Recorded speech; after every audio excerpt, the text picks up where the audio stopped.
এপিসোডের শুরুতে আমরা দেখি যে ক্যাপ্টেন বারমেলিয়ান শত্রুদের জাল ফেসে যায়। আর এদিকে উইন্ড স্পিরিটের পাওয়ার ব্যবহার করে সে উইচ এর উপর হামলা করে দেয়। আর এদিকে চার্মি সেই শেফ এর বানানো খাবার অনেক মজা করে খাচ্ছে। তখন সেই শেফ এর হেল্পার ভাবতে থাকে এদিকে পুরো ক্যাপিটাল বিপদের আর এরা খেয়ে যাচ্ছে। আর আমরা তখন দেখি যে ইউনোর হামলার জন্য সেই উইচ দেয়াল ভেঙে ভেতরে চলে আসে। তখন সেই উইচ ভাবে আমার ভেতর থেকে জাদু শেষ হয়ে আসছে, তাই এই মেয়ের থেকে আমার জাদু নিতে হবে। আর তখন সে চার্মির দিকে আগাতে থাকে। আর এদিকে চার্মি ভাবে সেই উইচ তার খাবার এর দিকে আসছে। আর এদিকে ইউনো সেই উইচকে খুঁজতে থাকে। আর এদিকে আমরা দেখি যে চার্মি রেগে যায়। আর তখন আমরা দেখি যে চার্মি সেই উইচকে দূরে ছুঁড়ে ফেলে আর বলে, তুমি যেই হও, আমার আর আমার খাবারের মাঝে কেউ আসতে পারবে না। আর যেমনই সেই উইচকে বন্দি করা হয়, সবার জাদু তাদের কাছে ফিরে আসে। আর এদিকে যেমনই চার্মির খাবার নিচে পড়তে থাকে, ইউনো এসে তা বাঁচিয়ে নেয়। আর ভাবে এটি কি একটি বাচ্চা, আর সেই জাদু কি তার ছিল। আর এই ব্ল্যাক উলফ এর কাপড় পরেছে, তার মানে সেই জাদু তারই।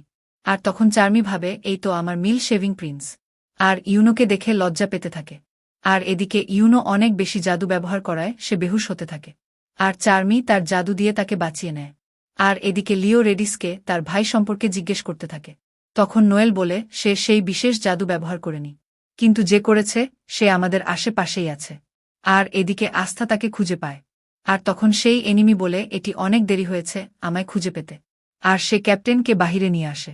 আর আমরা দেখি যে তার অনেক বেশি রক্ত বের হচ্ছে, যা দেখে সবাই হয়রান হয়ে যায়। তখন আস্থা বলে, এটি কিভাবে হলো? সে তো অনেক বেশি শক্তিশালী ছিল। আর এদিকে লিও তার ভাইয়ের সাথে কাটানো সময় মনে করে বলে, এটি কখনো হতে পারে না, আমার ভাই কখনো হারতে পারে না। তখন নোয়েল বলে, তার গ্রিমবোর এখনো ঠিক আছে, তার মানে সে এখনো জীবিত আছে। তো আমাদের শুধু তার রক্তপোড়া বন্ধ করতে হবে। মোমোসা এখানে হলেই হতো। তখন নোয়েল দেখে ক্যাপ্টেন বারবেরিয়ান এর গ্রিমবোর আসতে আসতে গায়েব হয়ে যাচ্ছে। আর তখন সে লিওকে ঠিক হতে বলে। আর তখন রেরিস লিওকে দূরে উড়িয়ে দেয়। আর সে ক্যাপ্টেন বারবেরিয়ান এর দিকে বাড়তে থাকে। তখন আরেকজন বলে, তোমার মিশন শেষ হয়ে গিয়েছে, বাকি সবাই আসার আগে তোমাকে চলে যেতে হবে। তখন আস্থা বলে, তুমি এভাবে যেতে পারো না। তখন রেডিস বলে, চিন্তা করো না, আমি তোমায় মারার জন্য আবার আসব। আর তখন আস্থা তার দিকে দৌড়াতে দৌড়াতে ভাবে, আমার এর কাছে যেতেই হবে। ক্যাপ্টেন বারবেরিয়ান আমায় বলেছে শান্ত থেকে ভাবতে। আর স্পেশাল জাদুই। তো তার মানে আমি আমার তলোয়ার দিয়ে তা কাটতে পারব। আর তখন নোয়েল ভাবে, যদি সে এভাবেই দৌড়াতে থাকে তবে তার অনেক রক্ত বের হয়ে যাবে। আর তখন আমরা দেখি যে আস্থা তার দ্বিতীয় তলোয়ার দিয়ে সেই জাদু কেটে ফেলে। আর তার উপর হামলা করে দেয়। আর বলে, তুমি এভাবে যেতে পারো না, তুমি মানুষদের অনেক কষ্ট দিয়েছ। আর এখন আমি তোমায় বলবো কষ্ট আসলে কি। আর রেডিসকে মারতে থাকে। তখন রেডিস বলে, ব্যথা পাওয়া আর রক্ত বের হওয়া দুর্বলদের লক্ষণ। আর যে সকল লোক কম জাদু জানে তাদের বেশি জাদু জানা লোক সবসময় নিচে দেখায়। আর তোমার কাছে তো কোনো জাদুই নেই, তাই তোমার তো মরে যাওয়া উচিত। আর তখন আস্থা বলে, আমি এখানে এর জন্যই যাতে এখানে এমন কিছুই না হতে পারে। আমার কাছে জাদু নেই, তাই কি হয়েছে, আমি শক্তিশালী। আর আমি একদিন উইজার্ড কিং হয়ে এটি প্রমাণ করে দিব। তখন সেইভাবে এন্টি ম্যাজিক আসলেই অনেক বাজে, তাই আগে একেই সামলাতে হবে। তখন নোয়েল দেখে ভোল্ট তার জাদু দিয়ে আস্থার উপর হামলা করছে। আর যেমনই সে হামলা করতে ধরে লিও তার উপর হামলা করে দেয় আর বলে, ভাই আপনি সবসময় এটি শিখিয়েছেন যে লড়াই শান্ত হয়ে সব সিদ্ধান্ত নিতে হয়। আর বলে, তো চলো আস্থা কিছু করে দেখাই। তখন ভোল্ট ভাবে, আমরা রেডিসকে এখনই হারাতে পারব না, তাকে আরও দরকার আছে। আর তখন আমরা দেখি যে আরও কিছু লোক তাদের সাহায্য করার জন্য সেখানে এসে যায়। তখন আস্থা ভাবে, সেই জাদুর জন্য আমার অনেক রক্ত বের হয়ে গিয়েছে। আর এরপর যদি আমি আরও রক্ত হারাই, আমি আরও সমস্যায় পড়ে যাব। আর তখন আমরা দেখি যে আস্থা তার তলোয়ার দিয়ে তার কাটা জায়গায় আরও কাট লাগায়, যার ফলে তার রক্ত পড়া বন্ধ হয়ে যায়। তখন রেডিস ভাবে, এই কি আসলেই পাগল, এই নিজেকে এই জন্য কাটল যাতে সে এটি থেকে বের হয়ে আসতে পারে।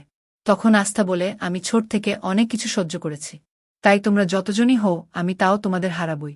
তো চলো এখন শুরু করি। তখন আমরা দেখি যে ক্লোভার কিংডম এর জাদুকর মানুষকে সাহায্য করছে। আর এদিকে আমরা দেখি যে সেই সব জাদুকর আস্থার উপর হামলা করে দেয়।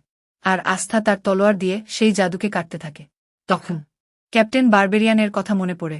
আর তখন লিও তাদের উপর হামলা করে আর বলে, তোমরা যাই করেছ আমার ভাইয়ের সাথে, এর জন্য আমি তোমাদের কখনোই মাফ করব না। আর তখন আমরা দেখি যে সেই দুজন মিলে তাদের সাথে লড়াই করতে থাকে। আর তখন একজন ভাবে যে এই দুজন তো আসলেই রাক্ষস আর এটি এদের আলাদা করে। আর যখনই সবাই তাদের উপর হামলা করে, নোয়েল তার জাদু দিয়ে তাদের বাঁচিয়ে নেয়। আর আমার তখন দেখি একজন তার জাদু ব্যবহার করে নোয়েল এর জাদু নষ্ট করতে থাকে। তারপর যেমনই আস্থা ও লিও একজন এর উপর হামলা করতে যায়, সে তার জাদু দিয়ে তাদের নিচে ফেলে দেয়। আর তারপর যেমনই তারা আবার হামলা করতে যায় সব ম্যাজিক নাইট সেখানে এসে যায়। আর তখন ভোল্টেজ বলে, তোমরা সবাই এত তাড়াতাড়ি কিভাবে এসে গেলে? তখন একজন ম্যাজিক নাইট বলে, আমরা এখানে এত তাড়াতাড়ি এর জন্য এসেছি কারণ আমরা সবাই আমাদের জাদু এক করে নিয়েছি। আর তখন মোমোসা তার জাদু দিয়ে ক্যাপ্টেন বারবেরিয়ানকে ঠিক করতে থাকে। আর তখন ভোল্টেজ তার সাথীদের ফেরত যেতে বলে। আর তখন আমরা দেখি যে ক্যাপ্টেন নোজেল তার জাদু দিয়ে তাদের উপর হামলা করে দেয়।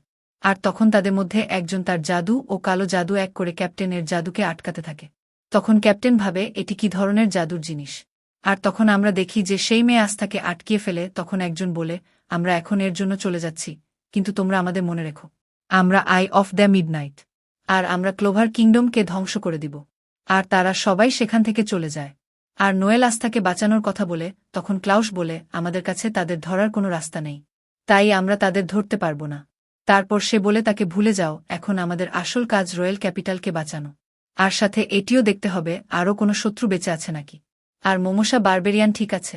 তখন মোমোসা বলে, আমি আমার জাদু দিয়ে ঠিক করার চেষ্টা করছি, কিন্তু তাকে আরও ভালো কারো কাছে নিয়ে যেতে হবে, না হয় সে মারা যাবে। আর তখন সলিড ক্যাপ্টেন বারবেরিয়ানকে নিয়ে মজা করতে থাকে। তখন নোয়েল বলে, তুমি এভাবে বলতে পারো না, সে অনেক ভালো লড়াই করেছে। তখন সলিড বলে, এর কোনো মানে নেই, আমরা ম্যাজিক নাইট জেতার জন্য হয়েছি। তখন ক্যাপ্টেন নোজেল বলে, এই সব এখন বলার বিষয় নয়, আমাদের প্রথমে রয়্যাল ক্যাপিটাল এর সব কিছু দেখতে হবে। আর তখন সবাই নিজের নিজের কাজ এ চলে যায়। আর এদিকে রেডিসকে একজন বলে, তোমার জন্য আমাদের এত কিছু সহ্য করতে হলো, মাস্টার যতই তোমায় পছন্দ করুক এর বাজে ব্যবহার বন্ধ করো। আর তুমি এটা কিভাবে ভাবলে এতগুলো ক্যাপ্টেনকে একাই হারাবে? আর তুমি প্ল্যান মতো কাজ করতে, তাহলে সব আরও সহজ হতো। তখন রেডিস বলে, আমি তো শুধু আমার খেলনার সাথে খেলছিলাম, তাই তোমার এত সমস্যা কোথায় হচ্ছে? তখন একজন মেয়ে বলে, আমি তো শুনেছি ক্যাথলিক ধরা পড়েছে। তখন ভোল্টেজ বলে, তুমি মন দিয়ে শুনো শেলি, এই ছেলে আমাদের সাথে আগে যেতে পারবে না, তাই একে এখানেই মেরে ফেলো। তখন শেলি বলে, তুমি মজা করছো, এই ছেলে এন্টি ম্যাজিক ব্যবহার করে একে নিয়ে আমি গবেষণা করব। তখন একজন বলে, শুধু তারাই ভেতরে প্রবেশ করতে পারে যাদের মাস্টার অনুমতি দেয়, তো একে মাস্টার আসার আগেই শেষ করে দাও। তখন আস্থা ভাবে, এটি কি হলো, আমি তো শত্রুর হাতে ধরা পড়ে গিয়েছি। তখন শেলি বলে, ভালো হয়েছে তুমি উঠে গিয়েছ, এখন তাদের আমাদের বুঝাতে হবে যে তুমি গবেষণার জন্য ভালো জিনিস, আর তারপর আমি তোমাকে মেরে তোমার ভেতরের সব জিনিস এর পরীক্ষা করব। তখন আস্থা ভাবে, আমি এখন কি করব? এভাবে তো আমি মারা যাব। কিন্তু তখনই সেখানে উইজার্ড কিং চলে আসে, যাকে দেখে সবাই আশ্চর্য হয়ে যায়। আর সবাই যখনই উইজার্ড কিং এর উপর হামলা করতে যায়, তখনই উইজার্ড কিং সবাইকে উড়িয়ে দেয় আর বলে, তোমরাই রয়্যাল ক্যাপিটাল এর উপর হামলা করেছ না, আর তোমরা জানোই যদি তুমি কাউকে মারো তবে মরার জন্য রেডি থাকতে হয়। তো চলো তোমাদের একটি ডিল দেই, যেই প্রথম আমার কাছে সিলিন্ডার করবে তাকে আমি কিছুই বলবো না। কিন্তু আমরা দেখি যে সবাই মিলে উইজার্ড কিং এর উপর হামলা করে দেয়, কিন্তু তাদের কোনো হামলাই উইজার্ড কিংকে ধরতেও পারে না। আর তখন উইজার্ড কিং তার জাদু দিয়ে সবাইকে বন্দী করে ফেলে। আর তখন তারা বুঝতে পারে তাদের শরীরকে কিছুই করতে পারছে না। তখন আস্থা ভাবে, সে তো এক মুহূর্তে সবাইকে ধরে ফেলল, তাহলে এটি হচ্ছে উইজার্ড কিংয়ের ক্ষমতা। তখন উইজার্ড কিং বলে, তুমি একদিন উইজার্ড কিং হবে তাই না? তাহলে এখানে সবকিছু ভালো করে দেখো, এটি একটি জাদু যাকে একদিন তোমার হারাতে হবে। তখন আস্থা ভাবে, উইজার্ড কিং পুরো ক্লোভার কিংডমের সবচেয়ে বড় জাদুকর, আর আমায় একে হারাতে হবে। আর আমি তার পাওয়ার দেখে কাপা বন্দি করতে পারছি না। আর আমি এটি কি করছি, আমি এত তাড়াতাড়ি হারতে পারি না। তখন উইজার্ড কিং বলে, তোমাদের সবার কাছে অনেক ভালো জাদু আছে, কিন্তু আমার কাছে তোমাদের জন্য কিছু প্রশ্ন আছে। তো বলো, এই পাথর যেখানে মতি আছে এটি কিসের জন্য? আমি এর আগে এমন জিনিস কখনো দেখিনি, আর আমার মনে পড়েছে তোমরা তো আমার জাদুর জন্য কিছু বলতে পারবে না। তো চলো আমরা ক্লোভার কিংডম এগিয়ে আরাম করে কথা বলবো। তখন উইজার্ড কিং বুঝতে পারে সেখানে কেউ আসছে, আর একজন আসার সাথে সাথে সেখানে অনেক আলো আসে।